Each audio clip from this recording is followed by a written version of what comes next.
पालकमित्र हो, या गोष्टीकडे अत्यंत गांभीर्यानं बघा. लेखन, वाचन आणि गणन हे शिक्षणाचे बेसिक्स आहेत. लेखन म्हणजे रायटिंग, वाचन म्हणजे रीडिंग, तीनही भाषांमध्ये. मग कुठल्या 3 भाषा असतील त्या? महाराष्ट्राच्या केसमध्ये मराठी, हिंदी आणि इंग्रजी.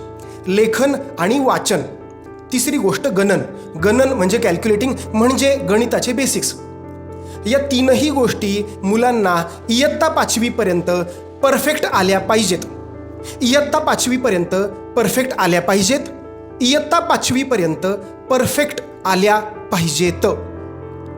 आणि जर तुमचं मूल इयत्ता 5वीला किंवा 5वीच्या पुढं आहे आणि लेखन, वाचन आणि गणन हे त्याचं अजूनही परफेक्ट नाही आहे, तर कुठंतरी घोळ झालेला आहे. कुठंतरी ही प्रॉब्लेमची सुरुवात आहे. ऑलरेडी प्रॉब्लेम मोठा झालेला आहे. त्यावर काम करा.